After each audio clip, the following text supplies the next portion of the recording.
What an avoidant feels when you don't break the silence. Most people think avoidants love silence. After all, they're the ones who disappear, delay replies, dodge emotional conversations, and hide behind busyness when things get too close. But here's the twist. When your silence lasts longer than they expected, it doesn't sit as comfortably as you might imagine.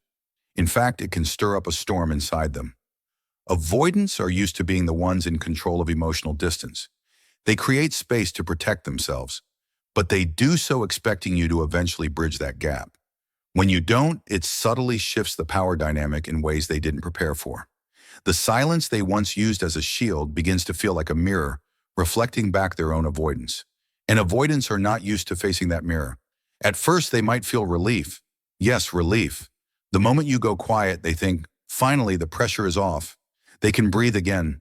There's no demand for emotional intimacy, no conversations that might make them squirm, no chance of conflict they don't want to handle. In the early stage of your silence, they may even interpret it as compliance, like you finally understood their need for space. But here's the hidden part. They also expect you to resume contact eventually. In their mind, they believe this is just a pause, not a permanent shift. Your silence in those first few days feeds their ego more than their fears. They feel in control. They think they've won the space battle, but that's only the beginning. As your silence stretches past their mental timeline, something subtle changes. Avoidants live in a world where they control the pace of closeness and distance, but when you don't break the silence, they lose that control. They may not admit it, but avoidants like knowing they can re-engage with you on their terms. They like having you in orbit, waiting for the next signal. When that expectation breaks, when your silence keeps going, their security in the dynamic begins to crack. At first, they try to rationalize it. They're just busy. They're giving me space. They'll come back around. But with each passing day, the certainty that you'll return fades. Then comes the first flicker of unease. It's small at first, barely a whisper in their mind. They might think, did I push too far? Avoidants rarely see themselves as the ones at risk of losing someone. They've built their lives around the belief that closeness can be restored when they're ready for it. But now, with no movement from you, the ground under that belief begins to shift.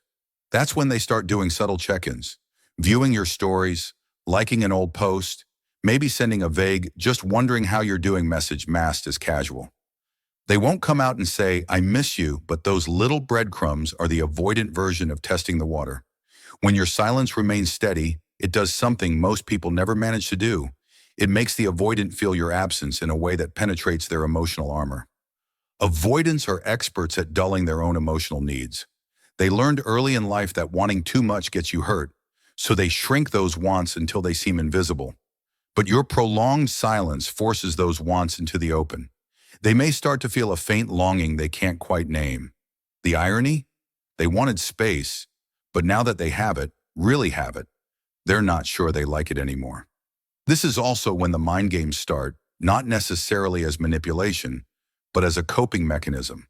They may tell themselves you're playing hard to get, that you're upset and trying to punish them, or that you found someone else. These scenarios aren't always accurate, but they allow the avoidant to place the discomfort somewhere outside themselves. If they admit that your silence is simply your new boundary, they'd have to confront the possibility that their behavior has consequences. And that's a hard truth for someone who's used to having emotional control. The longer you remain quiet, the more their inner critic wakes up. Avoidants often hide behind a calm, detached exterior, but underneath, many carry deep insecurities. They fear not being enough, not being wanted, or being too difficult to love. In everyday interactions, they keep those fears locked away. But when you don't reach out, those fears start whispering louder. Maybe they're done with me. Maybe I'm not worth the effort. Maybe I really did mess this up. Your silence doesn't just leave space, it leaves a void, and voids have a way of filling with whatever insecurities they've been avoiding. There's also the pride factor. Avoidants are not immune to ego. If they believe they've always had the upper hand in the emotional dynamic, your sustained silence becomes a direct challenge to that belief. Some may respond with irritation, thinking, oh, so now they're trying to play my game? While others may quietly panic. Pride can make them hesitate to break the silence first, because doing so would mean admitting they care more than they've shown. But the longer the silence lasts, the more that pride battles with their growing need for reassurance. Eventually, if your silence holds, something deeper happens. They start to realize they've been outplayed at their own coping style. Avoidants often use withdrawal to self-protect, but when you match and exceed their distance, they're forced to feel what it's like on the receiving end. They begin to understand, even if they don't admit it, the emotional emptiness that comes from prolonged disconnection. And for some avoidants, this becomes a turning point, a moment where they have to choose between continuing the same patterns or risking vulnerability to rebuild the connection. By now, your silence isn't just space, it's a statement. It says, I won't chase you. I won't beg. I have my own emotional world, and I won't shrink it to fit inside yours.